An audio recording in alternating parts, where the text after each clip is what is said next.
It's perhaps hard to believe that the television series Star Trek only ran from 1966 to 1969. But somewhere along the intergalactic highway, the identity of actor and novelist William Shatner became irrevocably fused with that of his Starship Commander alter ego, Captain James T. Kirk.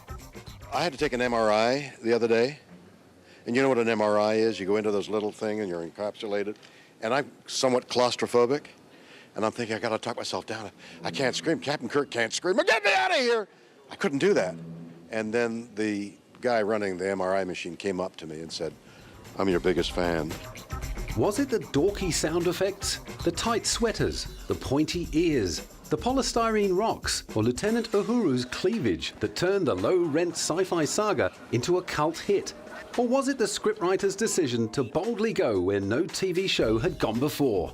The acting was fun. I had some fun things to do as an actor. Like, can you give us an example? Oh, double roles. There was one where the girl entered my body. There were weird things to do that nobody else had to do ever before. Perhaps it was the chemistry between Captain Kirk and his trusty 2IC and science officer, Mr. Spock, which was clearly still bubbling away 40 years later. I first met Bill several years after Star Trek went on the air. That's a funny line. You're here. We're talking about Star Trek for 40 years, and that's the first time he said that. We were too busy making the shows to meet. We didn't meet, you know. He would go into makeup early in the morning, and I'd arrive jauntily hours later, and then have to drag him. You know, by 3 hours of makeup, he was exhausted. The rest of the day, I had to drag him along. He'd carry me the rest of the day. Literally. And I'd say to him, who are you? What's your name? And he didn't. I had to introduce myself by the third year. He kept saying, well, "This is frickin' frack. We do this routine." Sadly, however, while dedicated Trekkies got to lap up the series reruns throughout the 1970s, William was doing it tough. After his wife walked out on him, the Canadian actor had to resort to doing television commercials for a supermarket chain and became an occasional guest on game shows. Until now. At his lowest point, he lived in a truck bed camper in the San Fernando Valley, taking on odd jobs and making appearances at parties. The wilderness years ended in 1979, when, under pressure from loyal fans of the series, he was hired by Paramount to star in Star Trek: The Motion Picture.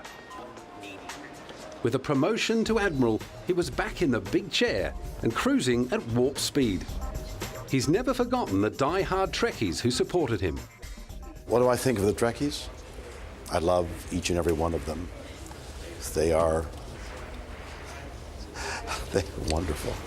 Having been given a reprieve, he hung tightly to the controls, starring in another 5 Star Trek films, one of which he directed himself. During the 80s, he also made a return to television as veteran police officer T.J. Hooker. His other ventures have included releasing recordings of his recitations of famous songs like Mr. Tambourine Man, backed by psychedelic orchestral arrangements. He's also released a series of sci-fi novels, which he may or may not have written himself.